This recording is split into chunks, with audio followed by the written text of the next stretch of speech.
सोच समझ करके वो बोलता है जिसमें सोच और समझ होती है।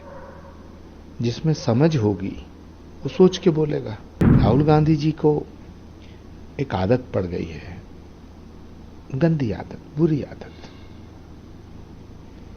जो नहीं पढ़नी चाहिए थी लेकिन पड़ गई है। उनके जो इर्द गिर्द के लोग हैं उन्होंने उनमें वो आदत डाल दी है। दुनिया में कोई ऐसा नेता नहीं है जो घर के बाहर जाकर अपने घर का फजीता करता हो।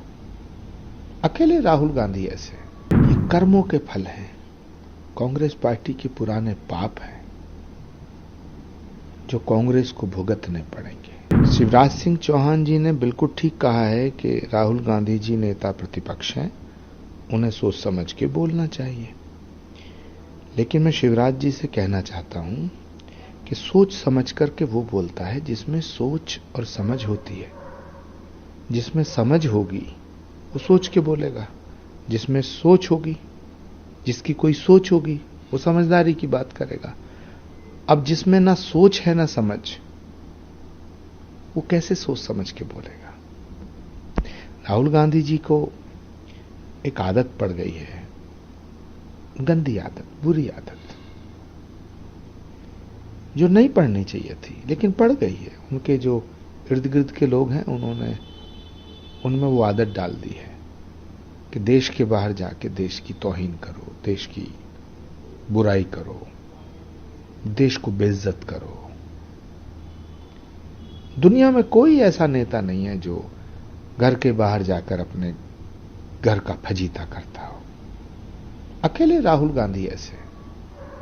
जब विदेश जाते हैं अपने देश की तौहीन करते हैं, अपमान करते हैं। माफी मांगनी चाहिए उन्हें पूरे देश से, क्षमा याचना करनी चाहिए भारत से। गुरु जी, कांग्रेस के कुछ नेताओं ने कहा है कि अगर मोदी जी विदेश जाते हैं तो उनका जय जयकार की जाती है, राहुल गांधी विदेश जाते हैं तो उनकी बदनामी की जाती है। ये कर्मों के फल हैं, कांग्रेस पार्टी के पुराने पाप हैं जो कांग्रेस को भुगतने पड़ेंगे। अब उन पापों के फलों के भुगतने का समय आ गया है। मेरा पक्का यकीन है कि राहुल गांधी जी कांग्रेसियों का इलाज कर देंगे, पूरी कांग्रेस का इलाज कर देंगे।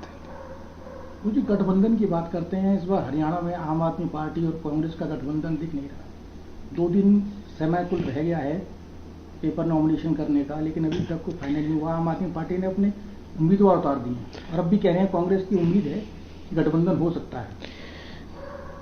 कांग्रेस की हालत पे मुझे दया आती है।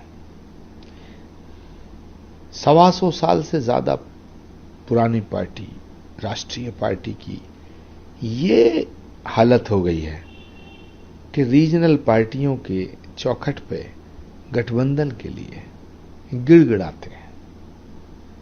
अभी भी किसी कांग्रेस के नेता की ये हिम्मत नहीं है कि वो डंके की चोट पे ये बोल दे कि हम गठबंधन नहीं करेंगे।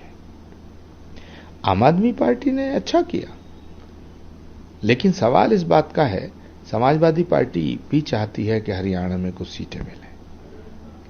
समाजवादी पार्टी को अगर सीट हरियाणा में दी जाती हैं तब तो 2027 में कांग्रेस पार्टी को उत्तर प्रदेश में गठबंधन की उम्मीद करनी चाहिए। लेकिन अगर समाजवादी पार्टी को, आम आदमी पार्टी को हरियाणा में कांग्रेस सीट नहीं देगी तो फिर कांग्रेस की हालत दिल्ली में और उत्तर प्रदेश में क्या होगी, ये कहा नहीं जा सकता है। लेकिन अफसोस कि राहुल गांधी जी के नेतृत्व में कांग्रेस आज किस हाल में खड़ी है। जैसे सांप के मुंह में छछूंदर है, ना गठबंधन अंदर को जाता है ना गठबंधन बाहर को जाता है। ये बेमेल निकाह था जो एक झटके में 3 तलाक बोलने से पहले ही खत्म हो गया।